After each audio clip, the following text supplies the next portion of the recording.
We are live on WJHL.com this afternoon, and thanks so much for your patience as we get technically ready to go here in our web broadcast from the Southwest Virginia Higher Education Center in Abingdon, Virginia. Donald J. Trump, presidential candidate for the Republican Party, is in the Tri-Cities region. He has landed at the Tri-Cities Regional Airport. We're told he has gone to a local manufacturing company and that he is on his way, if not already here at the Southwest Virginia Higher Education Center.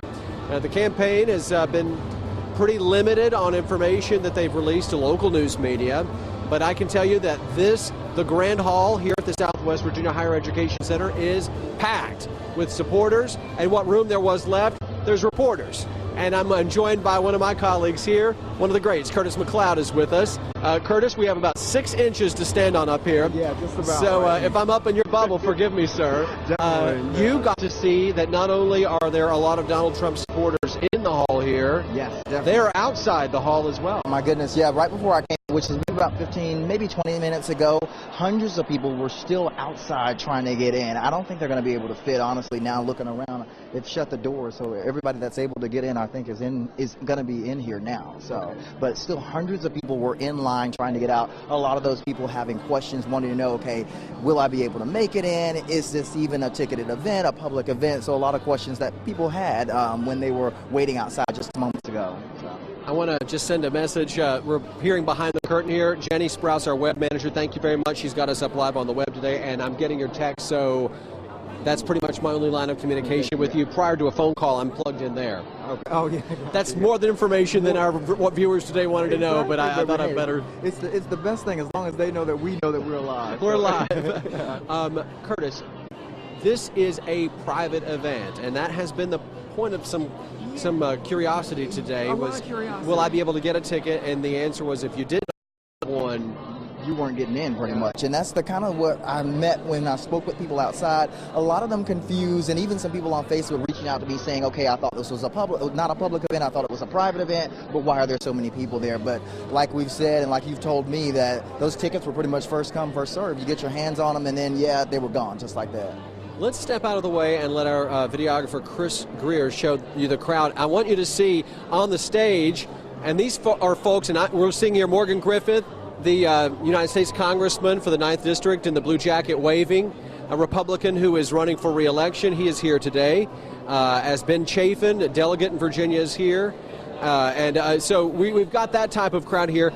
But let me tell you who got an applause, and a round of applause when they came in, and that is the people on the stage. These are coal miners. They have signs and a very, let's just be honest, very orchestrated effort by the Trump campaign to show that he has support here in the 9th District in coal country. So when those miners came on the stage, they got a round of applause, which is pretty cool. And we're now seeing another group of miners that seem to be coming in from what's kind of staged right here. And we've seen some of this. They've come dressed in uniform to make it very clear what they do for a living. And their signs are saying Trump digs coal. And coal was a word, and Curtis, I guess we can step back in here. Just to give you a feel of this hall, coal is a word that, here comes an applause round again, it seems, for the coal miners. This is a portion of our population that probably is happy to hear a round of applause, as they are in an industry that has, according to them, been embattled. And I guess, you know, according to the CEO of Alpha Natural Resources at the time, Kevin Crutchfield, he feels even vilified because of the environmental questions. Today they got a round of applause here. And you talked to people who said, Curtis, this is foremost on their mind. It really is, and that's what they were telling me when we spoke with them earlier. I spoke with a guy, 30 years in the business, in the coal mining business, and he says that these jobs are very important to this region, very important to these communities. Dickinson County, Wise County, a lot of the Southwest Virginia region, they said that these jobs the lack of these jobs, rather, has had a lot of significant impact on these communities, and they want these jobs to come back to this area, and that's why you're seeing the signs, you're seeing the people here, the wealth of support for coal miners in this region.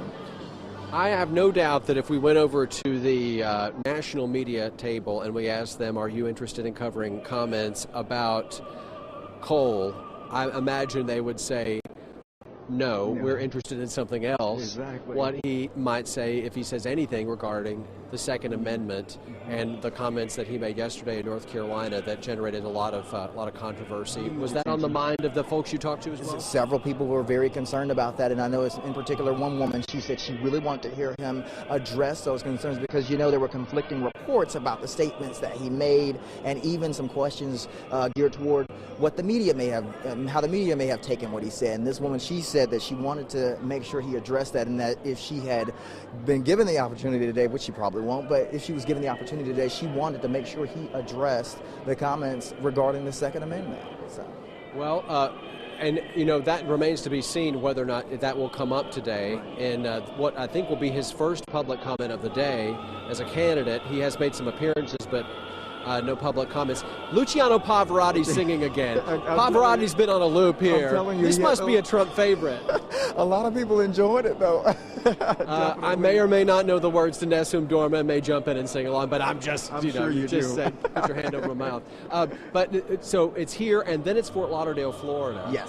For our rally tonight. So that's something I'm sure a lot of people will be listening for. A lot of people definitely listening for that, Josh. And I even spoke with a mother whose son, she's getting ready to send him off to college, and he's majoring in national security. That was one of her sticking points. She said she brought her son here today because she wanted to make sure that, her son got a chance to see this, and she wants to hear Donald Trump speak on national security. That's one of her points. So, a lot of people want to hear a lot of different things. So, but for the majority here, though, I've seen the signs, and it says coal jobs matter. Those are the signs that I'm seeing all over the place. Coal jobs matter. So another look at the room, can we do that real quickly? And I want to get out of your way. Maybe, Chris, if we pan this way, you can see this gentleman behind us here to the right's running what they call the pool camera. That is the camera that will provide a feed for everybody here.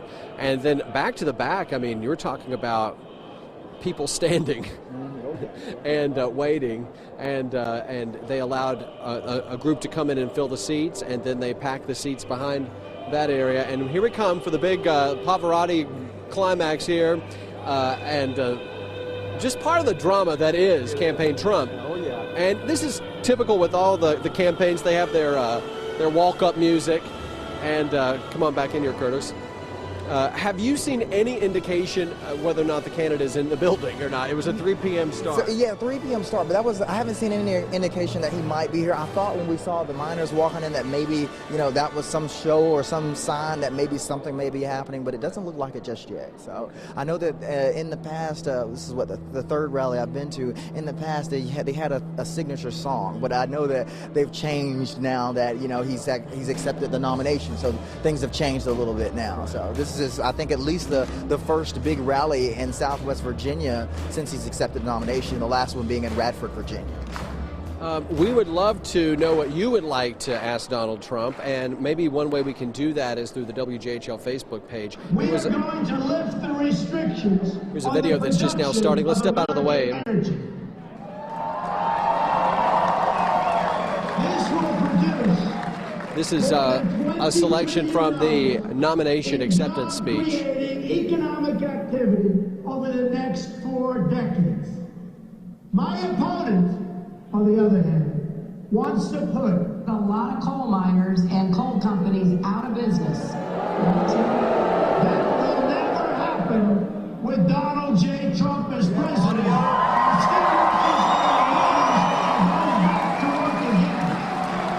You'll have audio, right? No audio? Hey guys, no audio.